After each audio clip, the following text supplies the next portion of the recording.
What are we? To answer that, you need to understand, for the most part, we aren't really sure what we are really as a species. And not to the extent of, oh, we know nothing, but more in line with we aren't really actually 100% sure how we work and operate. For instance, my favorite thing to bring up is people moving despite their brains being separated from their lower spinal cords. By attaching a spinal stimulator to the area below the damaged portion of the spinal cord and then they're asked to move, it has been shown some people can regain a little bit of movement in extremities that lie beyond the point of paralyzation. And with this in mind, it becomes apparent that the functionality of our body is more intrinsically linked than just something as simple as the brain controlling body. Because the body is just as important and it's going to control the mind to a certain degree. For instance, like with the gut brain that we have, if you eat the wrong amount of food, your brain can become depressed. So just keep that in mind. But if you really want to get weird with it, you can pause this video for like 5 minutes and sit there and try to think about absolutely nothing. You'll find this to be borderline impossible to do, which begs the question, if you cannot control your thoughts, who is really thinking?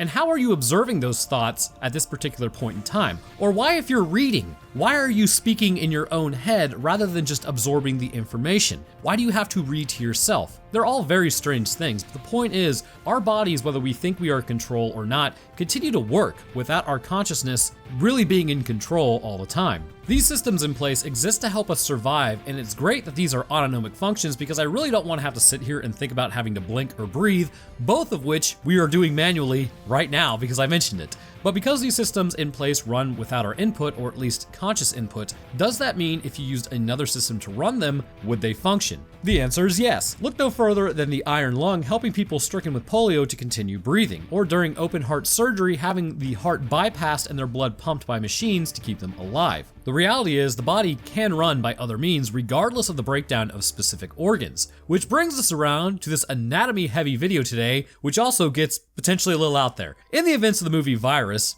see, I started adding the name of the movie to the videos beyond just its description because everybody would ask me what the movie's called. An alien species beyond just a standard cell and flesh beams down to Earth with disastrous results for the dominant race down there. Being a contained event though, a Russian crew is essentially strogified as another crew stumbles across what remains. The cyborg creatures created are an unholy union of flesh and metal, except they seem more puppet than Homo sapiens. So in today's episode, let's discuss if these people are actually still living, what would it take to keep them alive, and how this affects their human meat suit.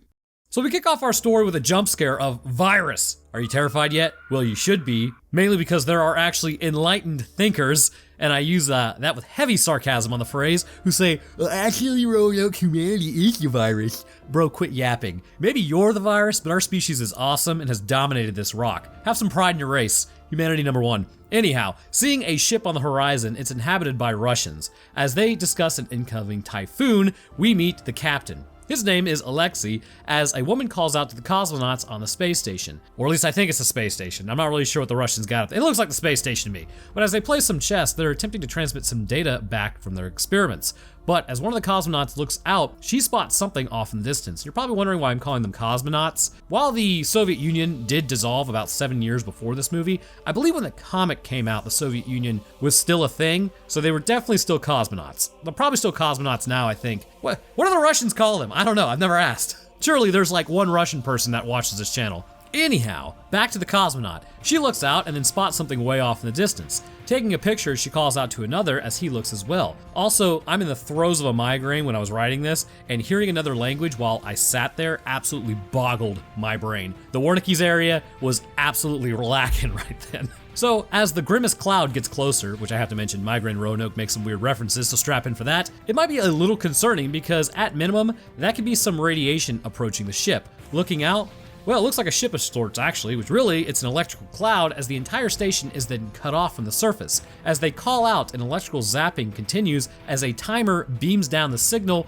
to the ship, blowing up everything. They then check as someone is accessing the code of the mainframe of their own computers. So that went over about as well as a wet fart in church, but then again, according to the American movies, I have never seen a Russian experiment go well. Seems like the Russians are doing all the fun science over there, and meanwhile we're like, oh, I wonder if earthworms grow back half their body after they lose half their body. So it's now 7 days later, and a typhoon has arrived as a tugboat named the Sea Star makes its way through. God can only hope they speak American because my brain is struggling right now. English, mother! motherfucker, do you speak it? Oh, thank God, they actually do. Okay, so Ripley calls out the coordinates as they make their way through this crapshoot, pulling a cargo ship through the typhoon. Ripley alerts the captain that the barge is taking on water, as he doesn't seem too concerned with it. But as they look out, they spot green water. Whatever that is, I suppose, but it begins deforming their boat in the process, so I guess green water is just a giant wave. So you're probably wondering why I call her Ripley, because I get Jamie Lee Curtis and Sigourney Weaver confused all the time for some reason. I guess the actual name I should call her is Lori, really. Glad we cleared that up. Thanks for sticking through.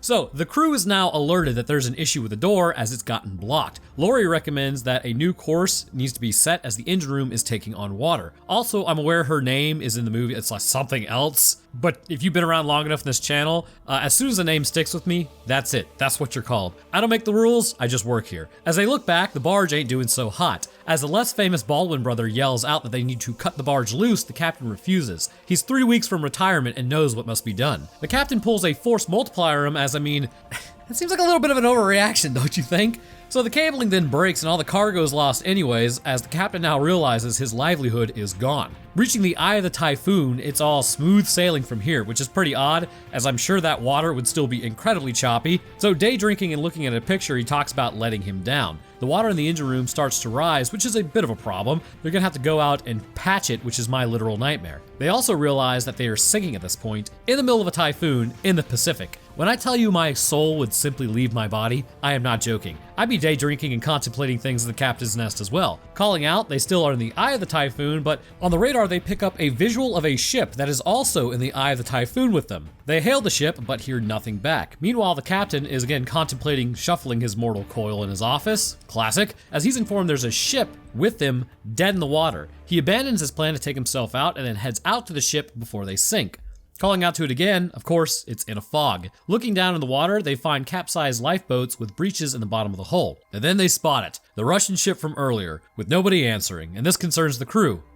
Never heard of a complete comms blackout on one of these things. Lori then says it looks Russian. Not sure how she came to that conclusion. Probably all the backwards R's. She reads out what the ship's name is in like a sort of almanac, I imagine, as they continue trying to make contact, but nobody responds. Boarding the ship, they came armed because America, and I'm sure the Russians will just love to see that. More so because the 90s were like, I mean, they were our best friends back then, right? But then again, the question is, do they really like us now? The answer is no.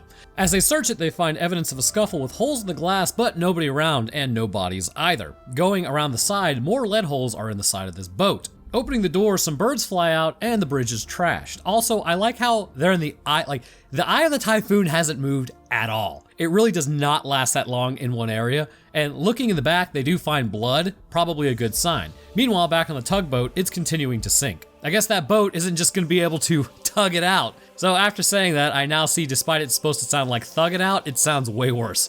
Moving on.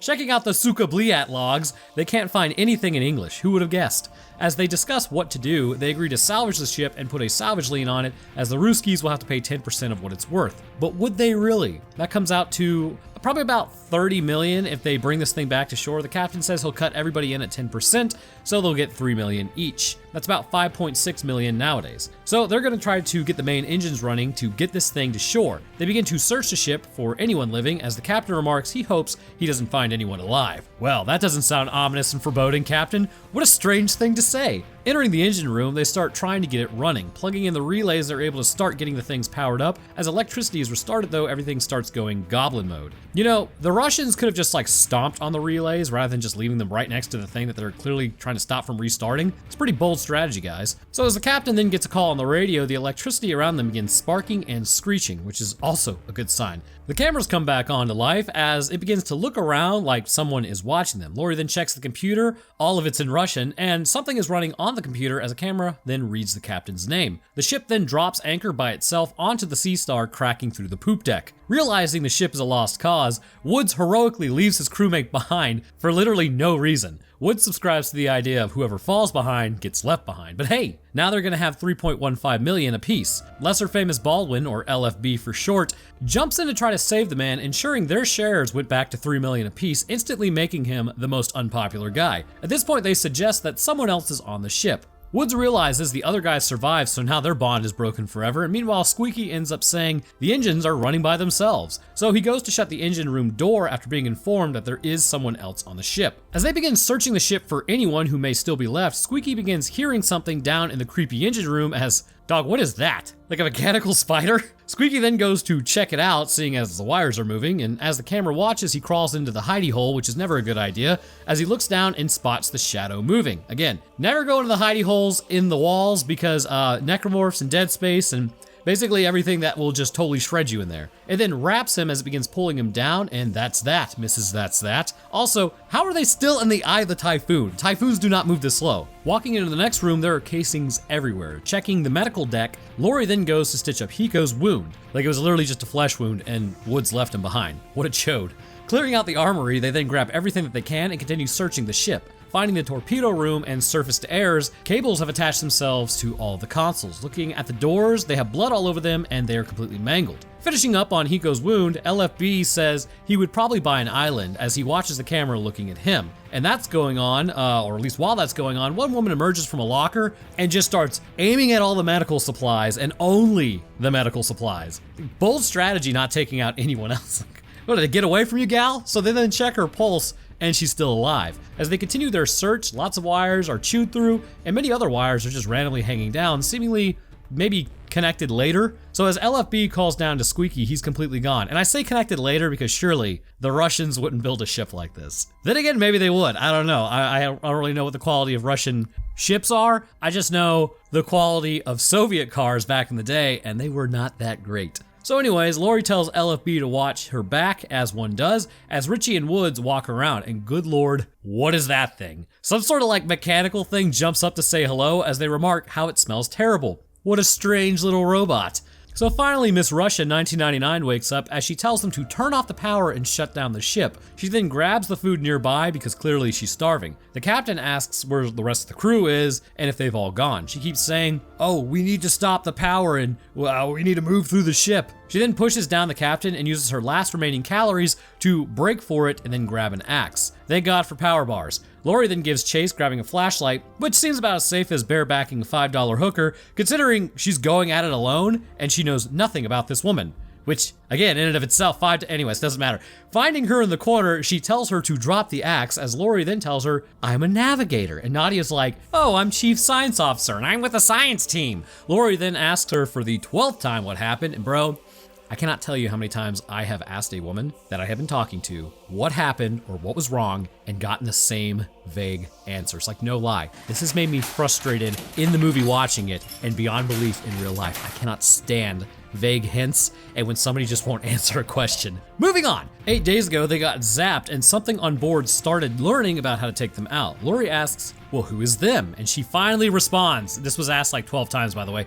Machines were on board, taking everyone out. Grabbing Nadia, they then restrain her as she appears to have lost her mind. Opening one room, they spot multiple machines moving all over, and it becomes clear that all over the ship, these things are everywhere. As the power is like heavily drawn into the machine shop momentarily, everything begins working. They appear to be building more of themselves, which is actually a monumental problem. That's how you end up with sentinels that completely overwhelm humanity. Also, fun fact, this has nothing to do with this movie at all, but aliens literally throw an asteroid at the machines in the Matrix in an attempt to take them out. The lore is wild. Anyway, so Richie calls out to one attempting to like be friendly with it, as then he pokes it, which then, it forces him to take a shot at it. And in the distance, something approaches with a handheld and fires at them as Woods and Richie run out, taking minor damage. Richie calls to LFB, telling him the situation about the Russians. The two then head to the engine room, which they were asked to do 12 times already. Why is it always 12? I don't know. As LFB heads over there as well. He then finds the door has been perfectly welded. Human hands could have never done this. Pulling up the shotgun, LFB reenacts what his older brother would do just 24 years later. Also, for some reason, he doesn't lower it at all, even though he recognizes the people he's with. Odd. As Woods then sniffs around, he smells something bad. Looking at the end of the hallway, bro, what is that? It begins speaking Russian, and my god, it's a 90s cyborg. They open up on it, and it does very little. And nobody on the main deck hears anything that's going on within the bowels of the ship. Yeah, fat chance of that. So Nadia gives everyone a little bit of a pep talk about, well, you're all going to die. The captain, though, wants answers. Getting our first look at this first cyborg, we can tell several things about it based on its movement and functionality. First, this thing is like really slow, super slow. It appears to be a conglomeration of both flesh and machine, but how is that possible? What we need to establish is this machine intelligence or is this human intelligence or potentially even a combination? While taking on the human form, this person does not appear to have any memory of their former life, which will all make sense here in a little bit. Their body has become mostly a system of hydraulic tubes and wires, and these would be very clearly relaying electricity around the body. However, even with this system in place, I do not believe that this person is technically still there based on the operation they have going on behind the scenes later. This is essentially a meat puppet operated by the machine in this particular instance. We will see evidence later, however, of how the process is achieved, keeping the person alive. Okay, so the captain at this point is threatening to take out Nadia. Someone needs to remove that weapon from his possession. Like, he is legit sundowning or something. So finally, LFB shows up carrying the cyborg, a conglomeration of, again, man and machine. This thing was the captain of the original ship. Getting a look at the thing, well, that's horrifying. So Nadia tells them what happened. The energy came down from the ship above. When it hit their ship, 67 were lost instantly due to halogen gas. Small machines then showed up first as biomechanisms showed up next. The rest of the crew took their chances in the sea. She says that they cut power to the machine in the computer, then the machines will die. She also says the life form is electrical and not cellular. So let's discuss this species for a minute because it's actually highly interesting in comparison with our own bodies, and also, this is gonna get a little out there, so strap in. The species is said to be nothing more than an actual electrical current, pure energy as opposed to what's down here on Earth, which is considered to be pure matter. Well, it's not really the case actually. While our bodies are composed of cells, clearly the reality is we are just as much energy as well. And not like, hey man, it's like your spirit, have some peyote. It's more in the sense of the electrical currents that run our bodies and our brains and the electrical discharge contained within. Have you ever stopped to think about that? The electrical energy that flows through your brain that tells your limbs to move is quite literally the information that makes you, you. The cells themselves are the ones who push the energy, but ultimately the information lies in the chemoelectric signals of the brain. I know we're getting out there again, but it's an interesting topic, or at least interesting thought experiment. So for this species, it would appear to be potentially a different evolutionary path, but it may make sense all things considering. See, the problems with our meat suits are just that, really. They're made of meat. They degrade. As soon as they understood the weakness of their flesh, it disgusted them. This species may have originally existed as all species appear to, which is going to be composed of cells. But what if you could exist in the universe as an actual energy? Would it be better or worse? And with that, could it even be possible? Again, here we go with the post-migraine brain mode, but basically all you are fundamentally doing is removing one layer of existence going from a physical being to like an electrical one. The energy to run our bodies is already there. Our thoughts, beliefs, wants, all based on electrical impulses propagated by neuronal activity. And if you really want to get weird with it, where do thoughts even come from? How does a single neuron know to make you think about something? How does that process begin and then continue through? There's now I don't really know. Obviously this is above my pay grade. I'm just gonna go ahead and tell you this. But it's basically that the consciousness of the universe and blah, blah, blah, and humans are basically conduits, all that. Not sure if I believe it, but it's kind of an interesting idea regardless of if you take a single neuron that begins the process of a full, complete thought, how does it know to start that thought, and how does the electricity that runs between the neurons actually begin the process if it doesn't even know that the process needs to begin? Very strange. But if you were to figure out how to propagate the electrical signals of the brain without the neurons, or potentially replicate them somehow, would that still be you, or would it be something different? This species would appear that it is capable of doing just this. It exists within the universe as an electrical field of energy containing its consciousness without the need for cells to basically run itself. By doing so, the physical existence of matter would have no impact on a larger scale, at least concerning cells. On a smaller scale, though, it might. And this may seem rather odd, but it goes down to an atomic level, as it seems like to me, there are atoms that may support the existence of this creature, but it's not organic like you and I. Instead, this may require something as a species we aren't even aware of that exists yet. Well, it doesn't exist to us yet. An energy in the universe that this species has found that allows them to exist without having bodies. And I hope this doesn't sound like a cop-out, but the concept of it is beyond just existing in a universe and being a ball of lightning roaming around. It's a consciousness that uses the universe as a platform and all the energy contained within the bonds of atoms, rather than using a physical body of meat as a platform. Also, if you're wondering if I ever talk like this in real life, just ask Wow Such Gaming. He can tell you, this is how I talk in real life. Also, we begin to see the bleed over into how the human body is affected based on this species' influence. So as they look at the cyborg's brain, they find there's no decomposition, but there is also an electrical system built into the brain. It's keeping the brain alive, or so they think. Now, I see several issues wrong with this, but in some capacity, may be true, but it's more the idea they bring up whether the person is actually in there or not that I think is important. First, most of the brain is removed. It is now made functional by machines, and because of this, the behavior exhibited, this indicates that the person, I think, is clearly gone. While the outer cerebrum is mostly intact, which is considered the primate brain, the interior is completely hollowed out, and this would have some profound impacts on the state of human consciousness. For instance, the brain's corpus callosum would be gone, preventing the two hemispheres from properly communicating. Along with that, damage to the memory areas of the brain, which basically they're hollowed out, so they're not even there anymore. It's not even just damage, like the amygdala, hippocampus, prefrontal cortex, basal ganglia, and in general communication between these areas, it's gone. So essentially, the brain is being used at this point just as a processor. How does that work, I can hear you asking? Well, rather easily. As the internal structures now connect to the neurons, it will then send out electrical signals that are propagated by the neurons naturally through forced depolarization. Because of this, the CPU that is installed now just uses the organic interface that allows for the body to move. And remember, the electricity is the life form. So in some ways, this signal is transferred to the muscle and still remains, but also it's transmitted to wires and hydraulic lines. However, I am honestly not going to lie to you, this just seems like a really stupid way to do this. Why not just build machines out of wires and hydraulics, since you apparently have all those laying around, and completely eliminate the weakness of flesh or the very clear aberrations in communication because of the body? And this is seen when the body's like clunky movements, it's having difficulty moving. The signals sent out by the CPU or the life form itself would not necessarily inspire muscle movement and coordination of the machine components, so they would be slower and barely responsive. But I believe there's a reason for this as well, but there's actually a few reasons. First, it may come down to an issue of available materials on the ship. By using human components that also possess an electrical system internally, the machine can essentially build these cyborgs and forego large portions of machine, which would take up more resources. You know, kind of using what you have. Sort of like, I don't know, if you're on a deserted island, you're gonna build a house out of bamboo and thatch, as opposed to just existing in the rain, simply because you couldn't build it out of like oak trees and concrete. You know, you're gonna use what you have around you.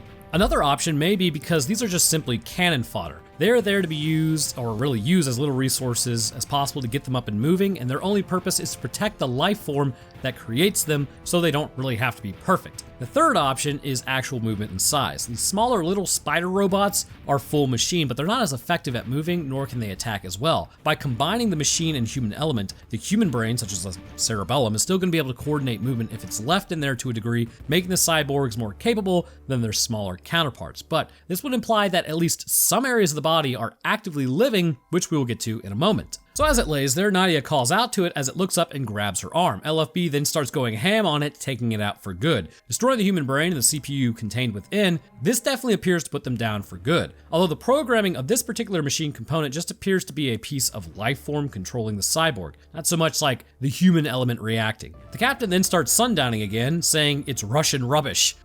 Okay.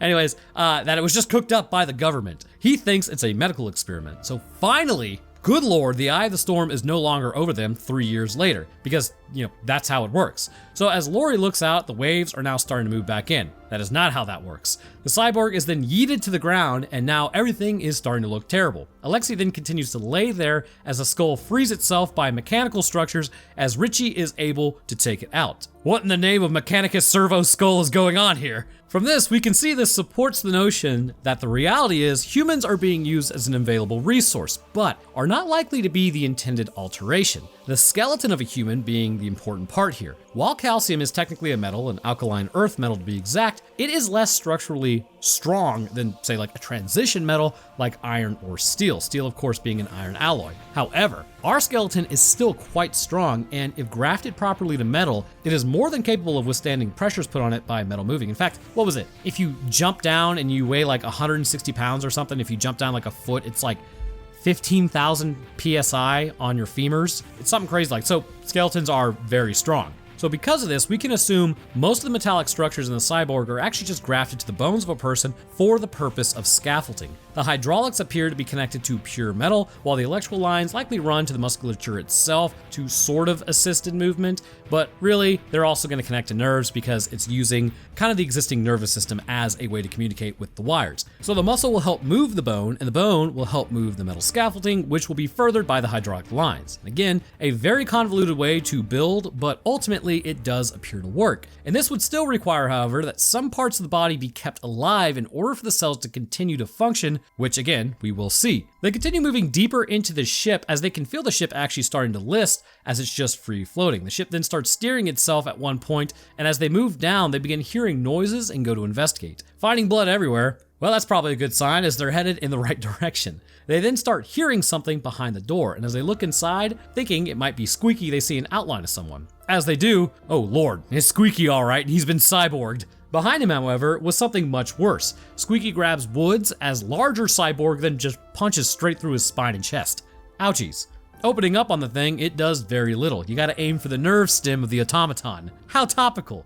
As they then run to the next room, it begins trying to break down the door. Richie calls out Mayday as the captain then sundowns further and destroys their only means of communication as he wants to claim the vessel. Seriously, y'all should have just relieved this dude of command a while ago. They then try to figure out what the creatures want as Richie suggests that maybe we should just talk to it. Nadia then sets the computer to English as they ask who it is. The thing then says, "I am aware." Well, that's probably not good. Super Earth is about to need to be liberated, brother. Luckily, the Patriot of Patriotism is here. That's right, that's the ship name. The creature in the computer then calls humanity a virus. Okay, edgelord. I see the life form is like some 14-year-old in a fedora. Bro, you're the one that showed up here. You are literally the virus. So the creature begins citing why it wants them for their spare parts, like a nice optic nerve. Hiko then suggests that the only option that they have is to sink this ship as it will ground out the electricity and kill the creature in the computer. Or just shoot the computer, I don't know. So as they discuss, here's Squeaky. He calls out to Steve as then he opens up on it and then runs out of there. Now this is interesting. As we see with Squeaky, his brain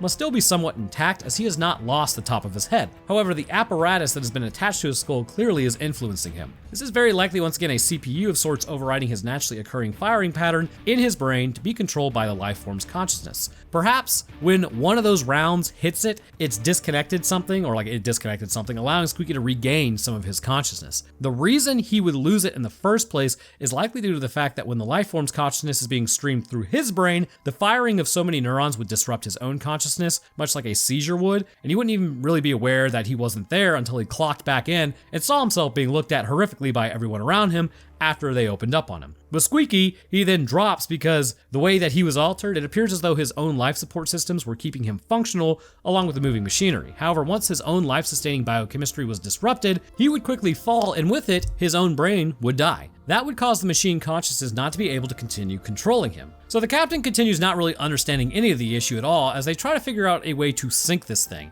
As the captain is left alone, the computer begins watching him. He approaches Squeaky and is asking to basically talk to him. He sits down on the console and tells the computer, "I'm the dominant life form." Definitely what somebody with sundown would, say, but he says that he's willing to help bring the ship to port in New Zealand as the creature gives the command to go to a workroom. Richie continues to freak out, talking about how his brain will not become a hard drive. Like, bro, calm down. You gotta keep your wits about you. You're going to become an Ethernet cord technically, so don't worry about it, it's not a big deal. Taking out an approaching cyborg, he destroys it and then begins grabbing the parts. Meanwhile, everyone else is just sort of slowly walking around the ship, watching out for cyborgs. Heading to the main computer room, it's not as protected as they originally thought it would be. Entering the room, the computer is gone. They realize, well, it moved itself. Okay, so, you guys aren't searching like a country-sized area. You're searching a ship. It's finite. But at this point, the computer is somewhere else conducting its own brain surgery. As the captain heads to the workroom, the cyborg greets him and then opens the door for him. Finding many of the crew being put back together with machines, they got a real funhouse down here. Here's some examples of the crew who are used as pure scaffolding rather than a human processor. So as a torso sits up, you have to understand that the muscle within is no longer functional. It would not be able to contract unless subjected to an extreme amount of current, but even then it would be limited in what it could do, and once expended, that would be it. So because of this, the skeleton contained within is used to give the cyborg bulk, while the meat is just kind of an added benefit that allows wires and hydraulics to be somewhat protected. And you can see this with the Mechanicus servo skull that came out. The skeleton is what was important, not any of the muscle or really even the ribcage. So we see likely later usage with the pile of skeletons when the people were reduced down to what the cyborgs actually need rather than the extras, which is just the rest of like the human intestinal, muscular, and neuronal systems. This is also why the life forms will likely prefer to put a CPU in, holding its own consciousness into the skull for added protection. So as the conglomeration of meat and machines look at him, the captain says they are planning to sink the ship. You know what? Loose lips sink ships, Captain. So the captain then spots Woods and doesn't really seem to care, as now he's just ahead. Like, bro, thanks, Cap. So finally, the computer asks if he's Everton, the dominant life form. The computer then asks him to help him survive. Returning back to the door, the computer room is now welded. Meanwhile, Richie has just built something. Running to the next door, the other door is also welded shut. They attempt to pry it open, good luck with that, as then they turn around and another cyborg approaches as they begin firing on it, doing very little damage. Hiko's going goblin mode on it as LFB stays back to fire some more before they all head up the ladder. Can you climb, cyborg? Didn't think so, you giant nerd. Coming out onto the surface of the vessel, the Typhoon is in full swing. Heading higher and higher up, Lori almost gets lost as Heiko, whatever, goes to grab her. Heiko, however, gets hit by a wave, and before LFB can get to him, he is lost to the waves with a fate that's fairly horrific. What's worse, being taken out by cyborgs or being eaten by a shark in a typhoon? I don't know. So now it's just Lori, Nadia, and LFB. Nadia then looks out to observe the situation as Richie continues to make money moves down there, which setting up a fail-safe, which I mean, what he's building should probably take care of everything, to be honest with you. So as they set up a map to try to figure out where they're specifically headed, they realize they're heading to Lord Howe Island, which would allow for the life form to head anywhere it wanted to. They need to destroy the ship before they get rescued. They will flood the hull with fuel and then detonate it. As they look out, well, Mr. Cyborg is back. Taking a look at it, it would appear as though the captain's deal was about as beneficial to him as a glass hammer is to a carpenter, as he has been completely turned. Way to go, man, you're an idiot. So as he walks in, he talks about, oh, you don't recognize me?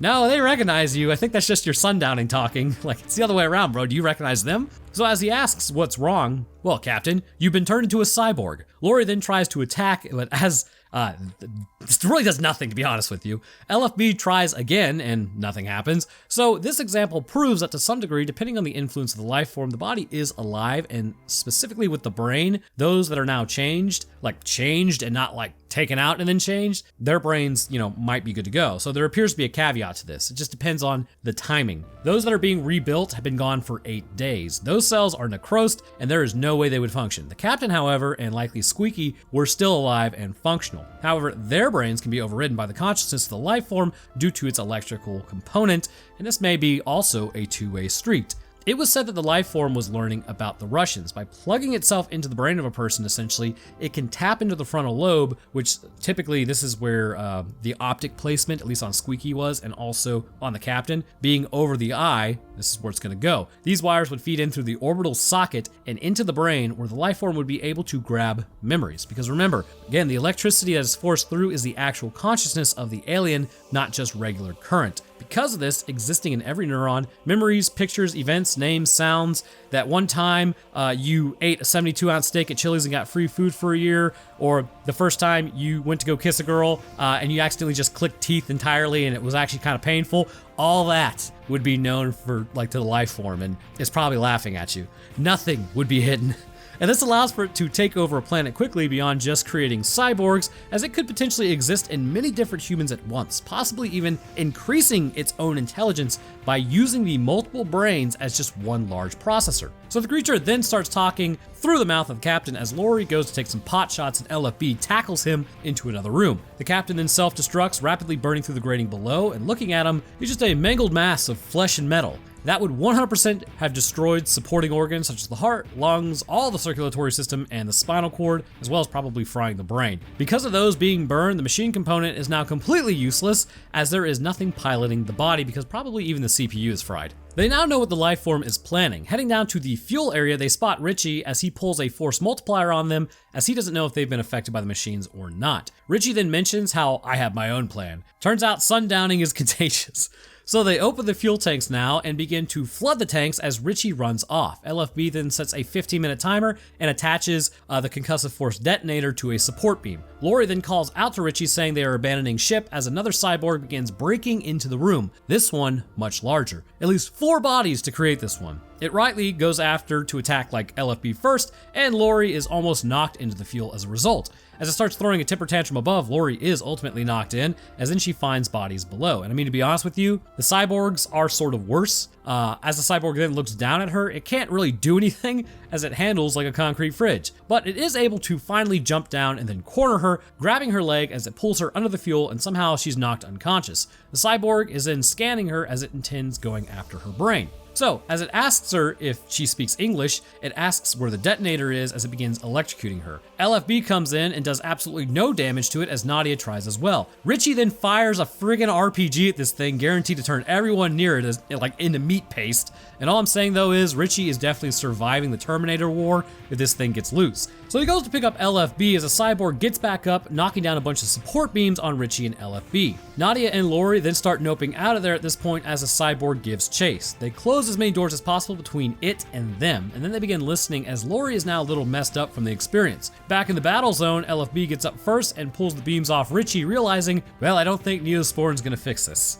That's still tender. So Richie then tells him to get to the missile room and tells him he will understand when he arrives. And then Richie just kind of shuffles that mortal coil, and that's that. Guess he will not be surviving the Terminator War. Probably because of the Baldwin brother, let's be real here. So Nadia then heads down with Lori on her tail as they need to check to make sure that the life form is no more, which they run into it almost immediately with 10 seconds on the timer, as in it crushes it, stopping the timer from going off. Nadia tells Lori to run as Nadia gets grabbed, and it asks her if there are more devices on the ship. Nadia blows the canister near herself at this point, probably not damaging that cyborg very much, but definitely blows herself up. At least now it can't like electrocute your brain. Lori runs out and closes the door as the thing is now after her. She runs into LFB as they start climbing out of the ship. Heading to the missile room, they find a rocket motor as their way out. The life form continues freaking out in the distance as Lori gets into the ejection seat. Ejectocito causing her, the cyborg keeps trying to break in as LFB falls backwards onto her and they both eject before the creature can grab them. It then spots the trap that was set for it, which detonates everything, blowing up the entire ship.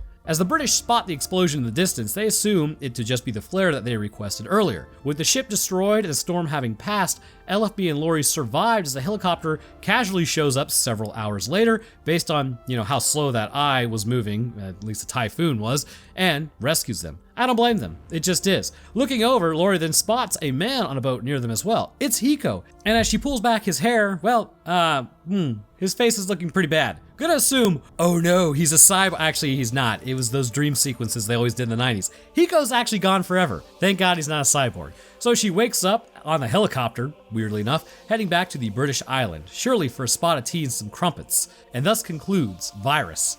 Wow, what a ride. This life form is rather interesting as it uses a different form of existence continually to do just that, exist, whereas humans only use this partially. By existing as energy and essentially being almost a personification of consciousness of the universe, it can move through creatures of matter, controlling them given certain events. If humans were still in the Stone Age though, this thing would have no shot at taking over anything. However, because man has created a machine, which is a perfect medium to give this life form physical representation, it would definitely become a massive fight for survival, more so if that thing got to the mainland and took over the nuclear systems of this planet. Of course, what would be its end goal really? Destroy the planet just for funsies? Create machines? Or is it trying to liberate everyone's consciousness contained within our finite shell of meat suits? Wouldn't that be hilarious if it was actually trying to help us and then we just destroyed it? Whoops. So anyhow, I want to thank you guys for watching. If you enjoyed, then leaving a like would be awesome of you, and subscribing is a great way to stay up to date on when I post. I want to hear what you guys think, because obviously this thing is deemed as terrible, but if it was able to liberate its own consciousness and become immortal,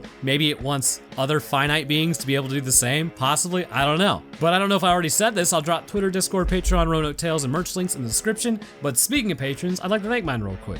First, huge thank you to our astrophysicist, Death's Dancer. Thank you, my man. Also like to thank our scientists, Chad the Enjoyer of Scientific Explanation of B-grade horror movies, Dakota23, Josh Blanchard, Lucian Dragon, Metric System, The Last Final Girl on the Left, and Trash Panda in a Trench Coat. And the rest of my patrons, I thank you guys as well. Your help goes a long way towards keeping everything running. It is greatly appreciated. So we just covered on Roanoke Tales a video over the Stonehenge that was located under the water of Lake Michigan. It's kind of strange. If you want to check that out, I'll link that at the end of this. But anyhow, that's going to do it for me. I hope everyone enjoyed, and I'll see y'all in the next one.